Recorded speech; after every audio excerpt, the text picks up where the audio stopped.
Hi, this is Auriel Grace from A Gang of Girls Radio, and tonight we're going to be talking about psychic kids, and we're going to be talking about different things you can do with your psychic kids and ways that you can help yourself and your psychic kid protecting your house, things like that. So I'm the author of I'm Psychic, Not Telepathic, and if you want to know more about things that you can do to protect your house, to use your intuition, all that other stuff, you can check out this book. You can check it out on Amazon or my website at aurielgrace.net. And some of the stuff that we'll be talking about tonight is from this book. Okay? Okay. So, hey, Miss Cousy, Kelly, Iris, how you doing? Okay, so we're going to talk about stones first, and then we're going to talk about being intuitive and using your intuition. And if you have psychic children, or if you have psychic grandchildren, nieces, or nephews, you can use some of the stuff we're talking about tonight to help you. Let me know if you can hear me, because I'm working on a different thing tonight. Okay? Okay, so the first question out of people's mouths usually are, what stones can I use to protect myself? So I use abalone too. This great abalone bracelet. I've had it forever, and it's awesome. Okay, so, and I wear it a lot. It's been worn quite a bit. And you'll notice too, after a while, because this oil's on your skin with abalone, it'll make the colors in your abalone brighter. Okay? Okay, thank you. It's abalone. All right. So abalone is a good protection stone. So if you have abalone, wear it. You know, if you're going out and about places and you're not wearing something that will match, like obsidian or something like that, you can use abalone. These are also abalone. So, hey Thee. So, this is abalone as well. So, abalone comes in different shades and colors and that. I believe this abalone came from the Mediterranean. Okay? Okay. So, this back here is seashells. Seashells are great for protecting too. It's my bro, Psychic Theo. He's like one of my top fans. Okay. Now, and you can get abalone pretty cheap, and you can make bracelets or pendants or something like that for your psychic kids. Okay, so we're going to start out with some stones. If you have a psychic kid, or even for yourself, you can use obsidian. So there's some obsidian. You could get it in like this, tumbled stone type of looking thing. Okay? Tumbled stones are actually good because when you use tumbled stones, instead of it being like a shape, they're kind of rounded, and so they radiate outward, right? The energy of the stone radiates outward. And that's really what you want in your home, are stones that will radiate outward. You want the energy to overlap. Okay? So tumbled stones like this, they're great for home, or really anywhere. That's why I always wear chips, because the chips have been, chopped up and then they're tumbled, and so the energy from chips, see how these chips are? The energy of the chips radiates outwards. Okay? Hey, Denise. All right, so obsidian. This is a great protection stone. It can assist with protecting a room. If you get a bunch of them, put them in a bowl, and or a big piece. Like I have a huge piece I've shown you before, and the obsidian helps with protection. I have my big, huge chunk of obsidian. It's in the living room. It's facing the door, and it's nice, and it's soft. It's curved, you know, and so it radiates that protective energy outward, right? Okay, so here's another stone that's really good for protection: smoky quartz. Smoky quartz crystal does not need to be recharged. Really, you know, dust them off, of course, but you don't have to charge them. Mine are always this crystal is always on my desk, and it's really great for protection and also for clearing out negative energy. Okay, so smoky quartz crystal. All right, you can look for it. It comes in from a really, really, really light color like this, and even lighter, all the way to a dark gray. Okay, so that's smoky quartz crystal. Got my props here. Amethyst. Amethyst is a great protection stone. It's great for having in your bedroom, but on your bedside table. It's great for dreams. It can assist with lucid dreaming, and since it assists with lucid dreaming, it can also assist you with being aware of your dreams in case you're having like a nightmare or bad dreams. It can assist you with really pulling yourself out of that dream. So amethyst is a great dreaming stone. And, you know, this is one shade of purple. It can be from really, really light lavender all the way to like deep, deep purple. Okay? Okay. So this is amethyst. Okay. All right. The next stone that we're going to talk about, because it's all about protection tonight. Well, not everything, is selenite. Selenite's a great protection stone because you can wave it around you to clear out negative energy. So selenite is a great stone. And if you can get selenite thin enough, or you get the selenite tumbles, make them small. If you can get small ones, you can put them beneath your mattress, like between your mattress and your box spring, or underneath your bed. And that's really good for a good night's sleep, because it's what it's doing while you're sleeping is it's clearing your energy field. So selenite has like this cool texture on it. I don't know if you can see the texture, but that's the texture of it. Okay. And selenite comes in different colors. So it comes in white, beige, and peach. The white is the best for clearing your energy field. Okay. So here's another piece of amethyst. See how light purple that is? And it's a tumble. Okay. I have friends that, they'll get stones and they're like, oh, this is junk. I'm just going to send it to Auriel because she loves all rocks. And I do. So rose quartz is another stone that's great for you and your children. It is not a protection stone, but what it does is it enhances friendships. It brings friendships in. It assists with love, across the board love. All right. So this is a great stone for kids. If your kid wants a stone, get them a rose quartz. And rose quartz comes in deeper colors as well. But that's rose quartz. It's pink. Okay. These over here. Ah. All right.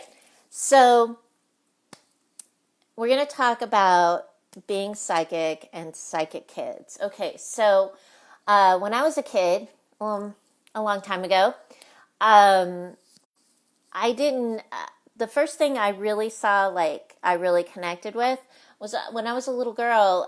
My great grandfather died. He died in the house, and my great grandmother lived there. My mom was there. My brother and I were there. Okay, so our usual routine in the morning was everybody got up really early. We usually were with our great grandpa in the kitchen or somewhere in the house. We would follow him around. And, we would have breakfast, feed the dogs, all that good stuff. So everybody got up at the same time. Well, the day that my grandfather died, we slept in. Even the dogs slept. Right? So my great grandmother was up, and he died of a stroke. And she came in, and she was like, she tried to keep everything quiet. The ambulance came and got him and left. And then my brother and I, after my grandmother had been calling relatives and relatives started arriving, my brother and I woke up, which was really late for us. And when I woke up, I looked at I looked forward at the bottom of my bed, like the end of my bed, and there was my grandpa. He was standing at the end of my bed, and he waved at me. And I thought, why is he in here? He never really came in our rooms except to tell us that like they were a mess and we need to clean them. So I got up and I followed him into the living room. And he went and he did something he didn't ever do, was he went and he stood in back of my grandmother. And nobody said anything to him. Nobody even saw him. Like, no, everybody acted like they didn't even see him. My great grandmother is crying, and I'm like, what the heck's going on? It's like 5, I think, 4 or 5. And my mom said to me, Grandpa's gone to heaven. And I'm like looking at her, and I'm like looking at him, and I'm looking at her, and I'm like, in my little brain, in my little girl brain, I'm going, Grandpa's not in heaven. He's standing by Grandma. But I kept my mouth shut, and I was like, huh. And then he waved at me again, and he walked through the wall. And I knew I had seen something. I didn't know what it was because, I was 5. So I was like, huh. And everybody there was sad because my grandpa passed away, and a lot of our relatives came over and, helped my grandma and, talked to her and stuff. And so we didn't go to the funeral. We were too little. And so afterwards, I don't remember seeing him again. But as I got older, I started realizing that I was seeing more than what other people saw. And so, so I really didn't know how to communicate that. But my great grandma one time sat down and talked to me, and she was like, I know you're seeing stuff. What are you seeing? And I was like, how does she know? But I guess she knew me so well that, she recognized it, and she said, don't worry, I won't tell anyone. I was like, okay. So I started talking to her about it. And I even told her about, when my great grandfather died and everything. And she listened to me. And she was like, okay, so when you get afraid, you need to tell me. And I was like, okay. And so this was mine and my great-grandmother's secret for a long time. And sometimes she would ask me things like, is this a good idea for, us to go there? What do you think of this? So she would ask me different questions, and I would tell her, whatever occurred to me. And so she and I had this great secret for a while, and it was pretty awesome because whatever I told her, she didn't have advice for me. She would just listen to me, and she never said, oh, that's not real, or oh, this is not so, or you can't be doing that, because she was my gran. So as I grew older and that, getting into your teenage years and you're seeing stuff, and it was like kind of strange and different, and I still didn't know what it was. Like, I still had no clue, because I was raised a Roman Catholic, and Roman Catholics don't do that. They don't see things, and they don't hear things, and they don't know things. And this is something that I heard from my mom. That's what my mom told me at the time. She's not like that anymore, though. So as I grew up and I got into my teen years, I would meet different people, and I'd be like, no. Or I would see different things, and I'd be like, I'm not going in there. Like, we went to a mission. My mom had this crazy idea. There's these churches in California, and they're missions. And so my mom wanted to visit every mission. Every one of them. And we did. And I can't remember which mission it was, because I think I was probably like 10. But we went to this one mission. It was kind of out in the middle of nowhere. And she was like, oh, come on, let's go in. And, you have to put the veil on, and you have to cover your shoulders and everything. And I stood at the doorway, because they usually have big wood doors, and they open outward. And I stood right in the entrance. And she was like, come on, we got to go in. We're going to go look at it. And I'm like, no, not going in here. No way. And that's what I felt. I felt like, oh, no way. There's stuff in there. I don't even want to go in there. And so I stood in the entrance, and I just looked around. I'm like, nah, I'm going to go to the side, and I'm going to play outside. Well, she was okay with that. So I went around to the side of the mission, and I was just hanging out there looking at the plants and stuff, and there was there were spirits in the courtyard, and I'm like, because they started walking back and forth and stuff. A couple of them looked at me like, what the heck are you doing here? And I'm just like, wow. And so after we left the mission, I was very happy. But there are other places too, like San Francisco is a very interesting place if you're a paranormal person. LA, West Hollywood, there's all these different old places in West Hollywood. I wouldn't recommend going into, but being raised in California and in LA itself, there's a lot of spooky places there, and you wouldn't even think that they were spooky. So I kind of shied away from a lot of those places because I didn't want to see them.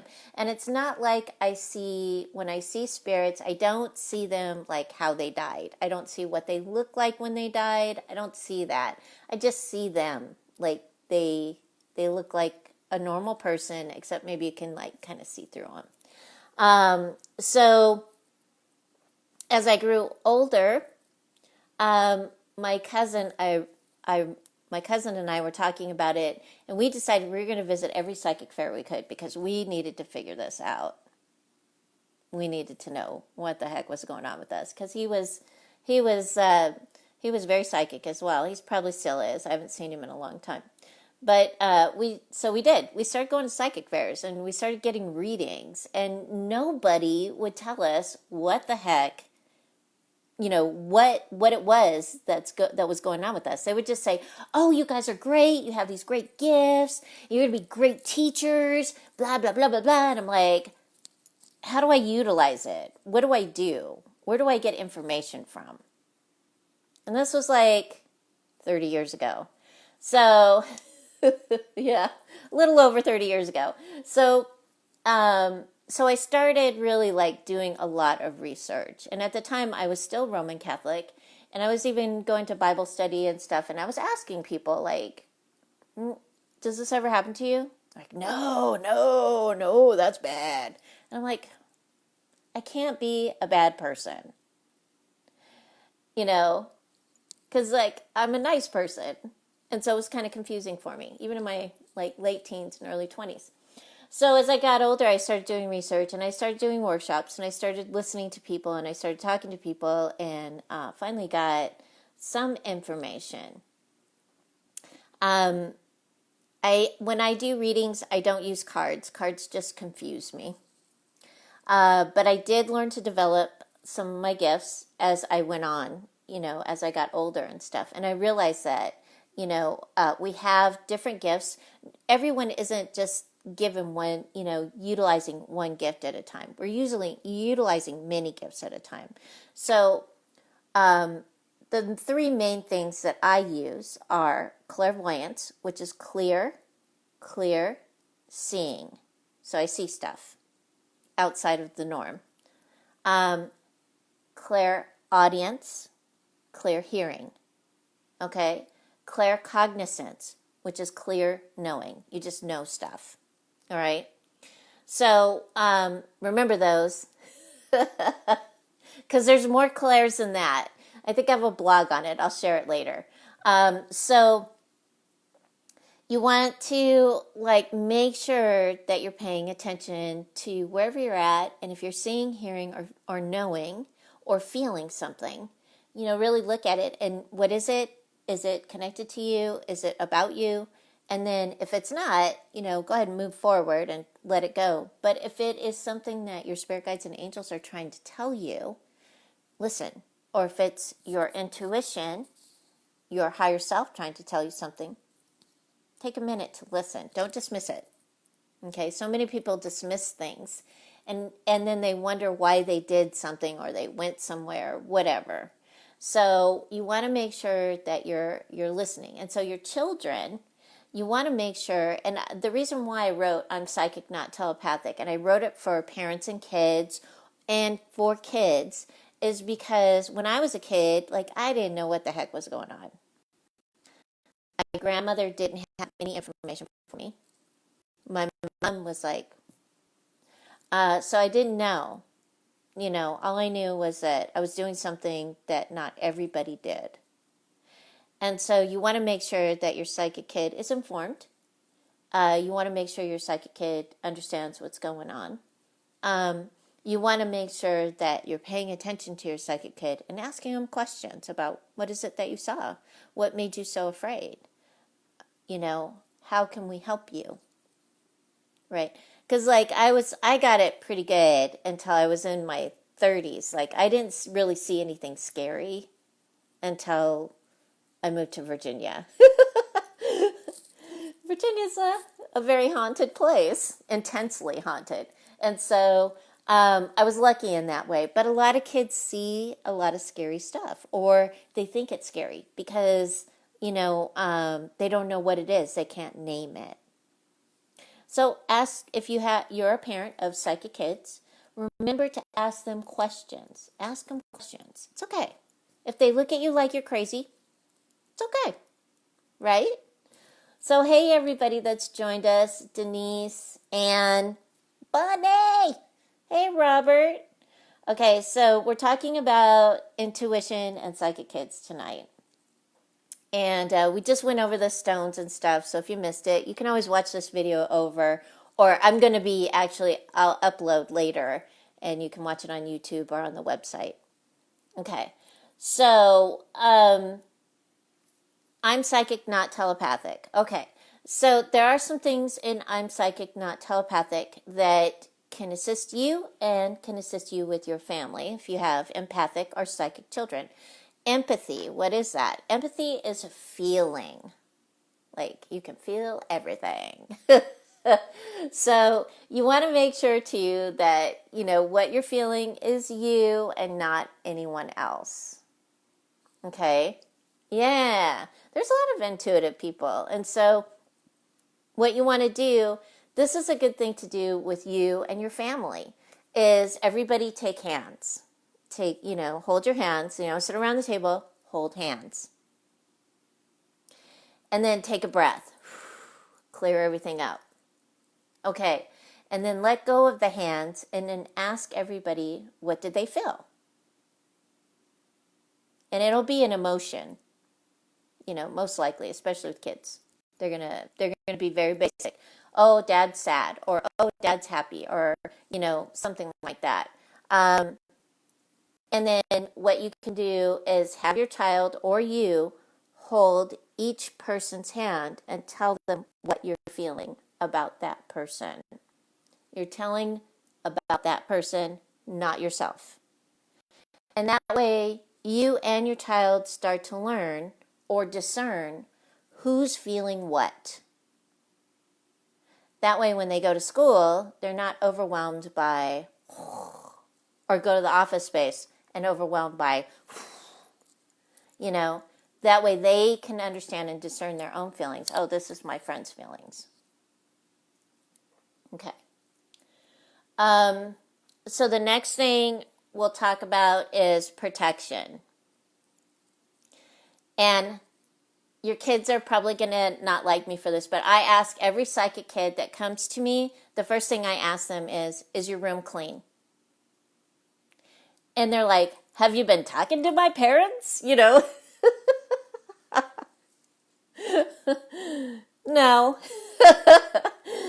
But every kid, especially a psychic kid, needs a clean room. They absolutely need a clean room. It needs to be cleaned and organized. And they need to learn how to do that. Like they need to take, the morning on Saturdays to clean their rooms. That's one thing that I appreciated about my mother is that every Saturday was cleaning day. And so we would clean and organize our room. Yeah, see? So we didn't know, right, Robert? It's the truth. Yeah. So, that's why I wrote this book. So everybody could read it. But, so your children need to have clean rooms. Your house should be clean and cleared and organized as well. It just helps. The reason why, you don't know is because if your child is a psychic medium, you want to make sure that place is clean and clear. Why? Because spirits love a mess. They love a mess. They love messy houses. If you've ever been in a hoarder's house, that's a haunted house. Yeah. Because spirits, if they're in a hoarded house or if they're in a messy house, they can assist with you being messier. They can assist with high emotions. They can assist with things going crazy. And so you want to keep that house clean and clear, organized.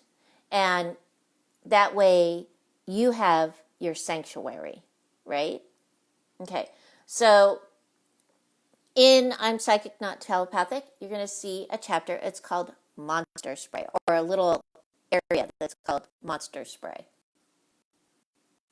Monster Spray. You can get it by naturallybydarla.com. She and I cooperated on this, and her magic went into it. And what it is blessed spring water, kosher salt, rose, lavender, and frankincense essential oils. I keep this bottle next to my bed because every night I spray my room. Why? Well, because I live in a duplex and I have neighbors. And even though I have my house on lockdown, sometimes stuff slips through, and I don't like stuff slipping through while I'm sleeping. So, Monster Spray.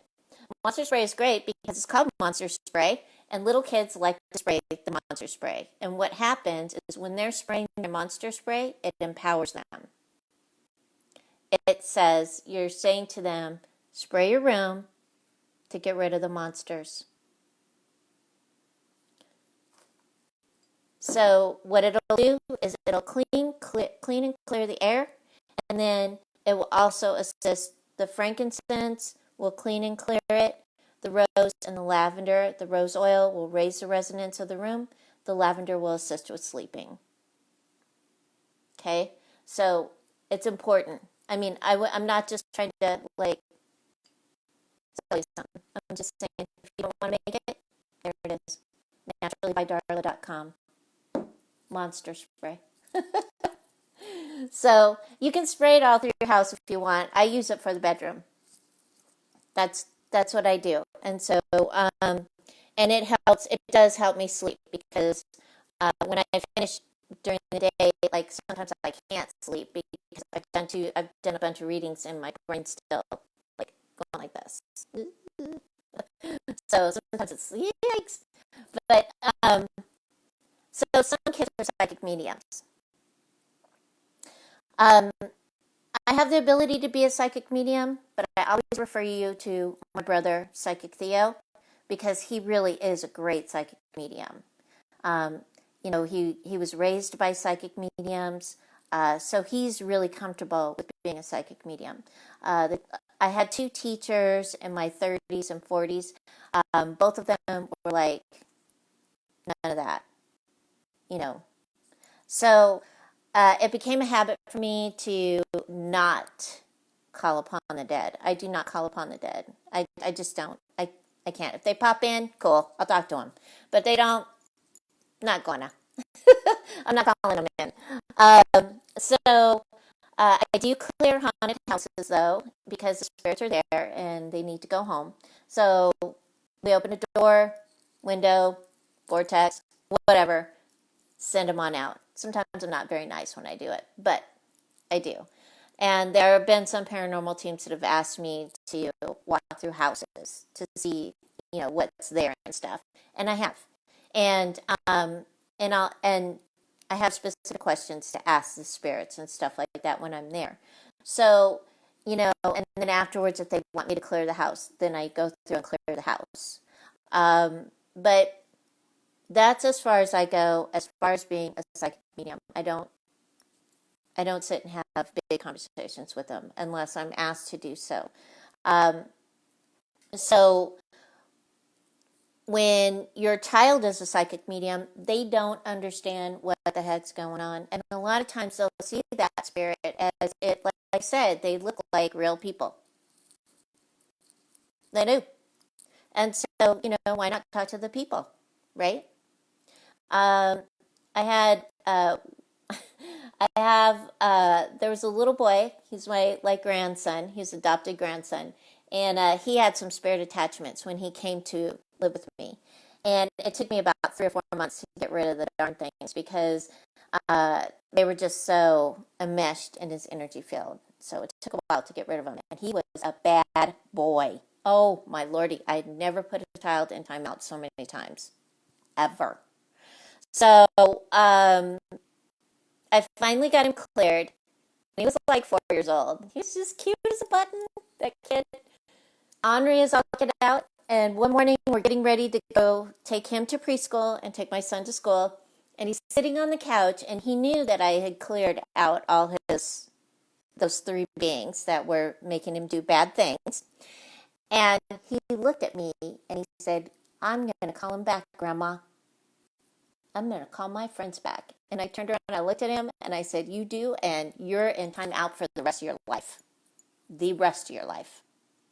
So at 4 years old, he knew what was going on.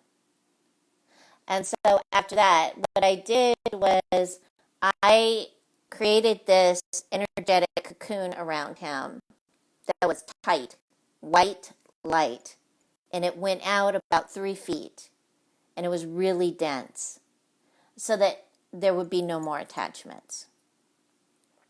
And I do that for children. I do that for parents that call and they're like, oh my God, my kid. And I'm like, okay, let's do this. And so as long as I have the parents' permission, I can create a cocoon around them so that, yeah, they'll see them, but the spirits won't be able to attach to them. Right? Because sometimes spirits do that. They love little kids. They love to influence little kids. It's very fun for them coming out to play. And that type of play stuff doesn't happen in my house. Nope.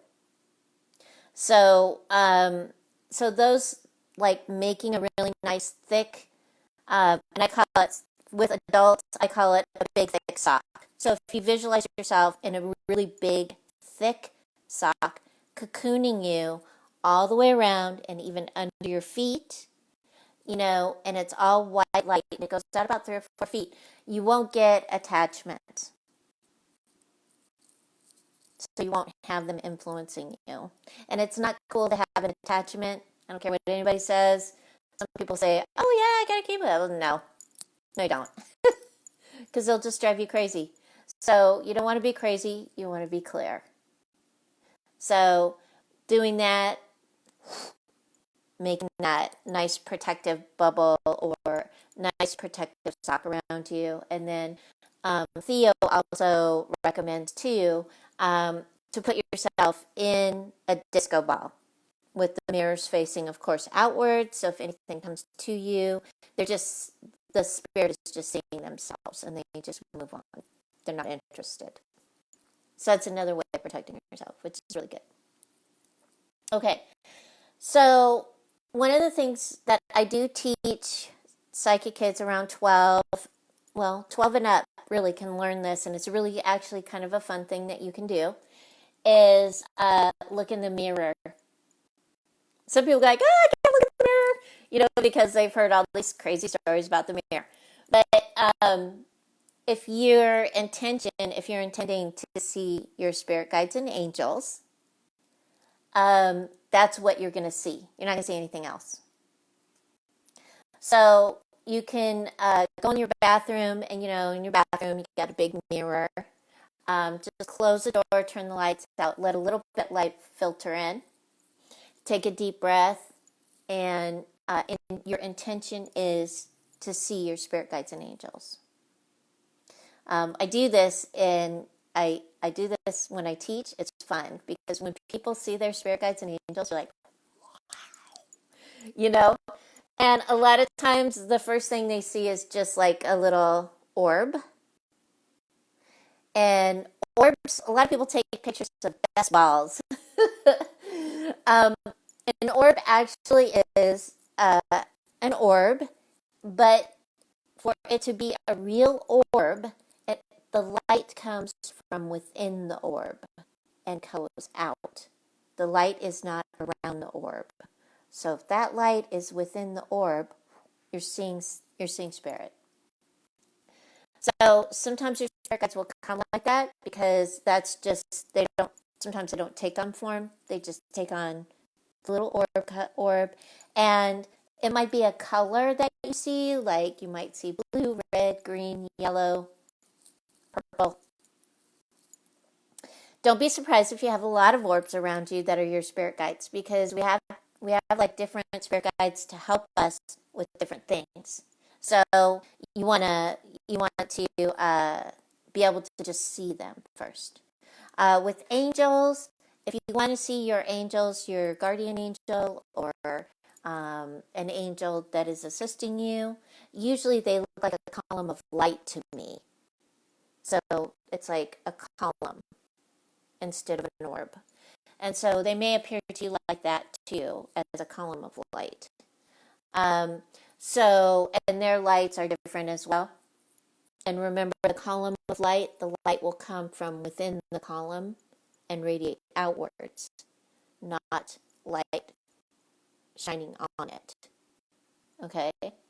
You might even be able to see your halo, which is cool. It's fun to see your halo or your aura, because you may be able to see the light on your crown chakra and even maybe the light around you as well. Sometimes people would see, when we did this class, people would see their faces change. It's okay. Let your face change. It's okay. Your spirit guides and angels are just trying to show you something. So just be okay with it. When I first did it, I saw my face getting really old. And I was like, yay, that means I'm going to be on the planet for a while. Cool. So you can look at it like that. Right? Okay. So try that, because you never know what can happen. Okay? And if you have questions about any of this video, like if you're going to watch it over again or something like that, you can always put them in the comments. I always go back and check the comments to make sure everybody's good to go. All right? So I am going to be talking about intuition this month. I'm just going to give you handy tips and tricks for you to practice, because your intuition is like a muscle. You need to flex it. You need to work it in order for it to work for you. Okay? So remember that. And really, the first thing that you have to remember about your intuition is not to like brush it off. Always pay attention. Always pay attention to your intuition or the feeling that you get. You know, it's like this is a big one.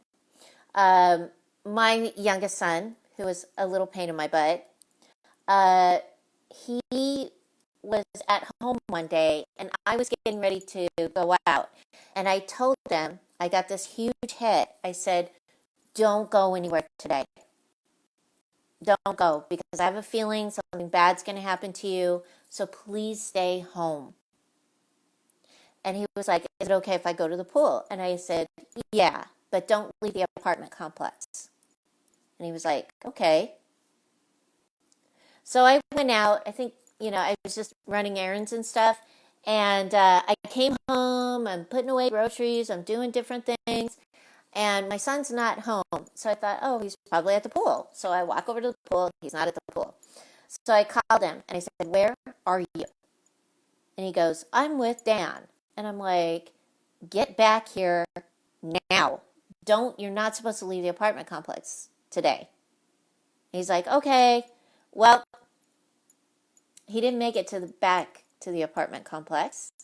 Instead, he got arrested with his friend Dan. Yes.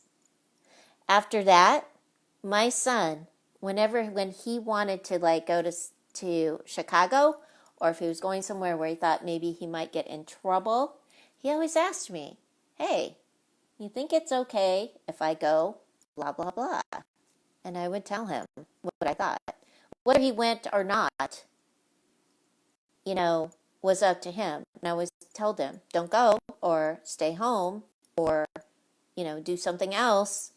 So don't dismiss what you're hearing, feeling, or seeing. And if you feel like you need to communicate it to somebody, if it's somebody else's message or something like that, remember to don't dismiss it. If you can't do it in that moment, I have sticky notes everywhere in different shapes. And I stick them around places so that I will remember to, if I have to pass a message on or something like that, I'll remember to do that. Okay?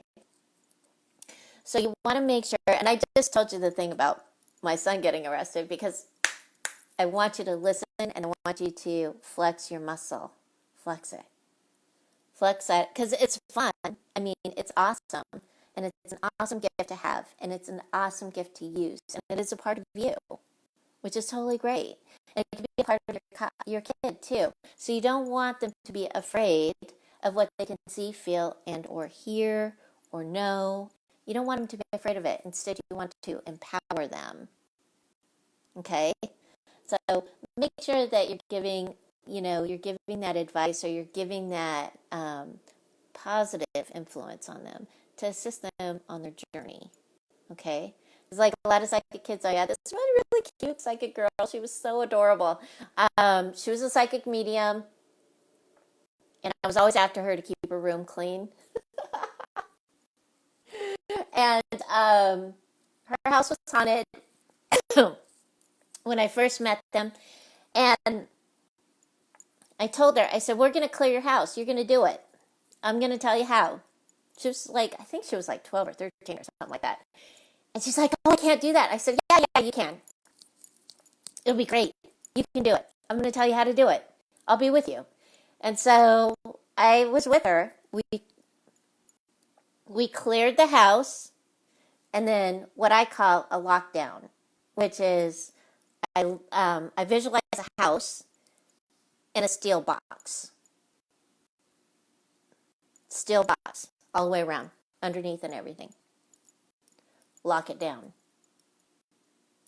And so we got rid of the spirits. We didn't send them through a vortex or anything like that because she was kind of afraid. So what I did was I helped her push all the spirits out. And so they got to leave her house. And then we locked the house down. We did some other things we'll talk about next week. But we locked it down. And she's so adorable. She texts me the next day and she goes, "We got rid of the spirits. They left the house, but they're in the yard now. How do we get them out of the yard?" And I was like, "We'll work on that." So, if you have a kid that is a psychic medium, don't push them to perform. They're not your golden goose. They're not your pot of gold. No, don't do that, especially if they're teenagers. Don't. Wait until they talk about it. Wait until they want to do it. Because, a lot of times our kids that are psychic, they don't want to be professional psychics. In fact, I've had a lot of adults say, "I don't want my kid to be like you." And I'm like, well, really, it's up to your kid. But a lot of them have dreams and wishes and wants and desires for themselves. And so it's just a way for us to make sure that our kids get the education that they need, not just formal go to school education, but outside education too, so that they can grow up and feel comfortable with who and what they are. Okay. All right. So we're done for this week, and we will next week. I'll pick it up, and we'll talk about some more things to do with your psychic kid. But try the mirror, and also look for the stones that I mentioned earlier today. And we'll work with some salt next week. It'll be fun for us. Okay. All right. So this week on Friday, I am doing $50 Fridays. So you can check that out. If you want a book on Friday, please email me at gangofgirlsinc@gmail.com. That's the best way to get a hold of me. If you send me a Facebook message, I might not see it because I don't have the notifications up for any of that. Okay. Also, Mercury is still in retrograde. Please be patient. It goes direct, I believe, the 9th or the 10th or something like that. I posted Zoe Moon's March thing on a Gang of Girls radio page. So if you want to go and scope that out, it would be good for you. Information is good. My books, Lucy Prophet Psychic Girl 1, 2, and 3, the Kindle versions are on sale on Amazon. So if you have a Kindle or an Amazon Kindle app, you can download them for 9 cents. Fun for you. Remember to review, okay? All right. So everyone have an awesome, rockin' week. Keep your hearts open and align with the energy of love. We'll see you next week.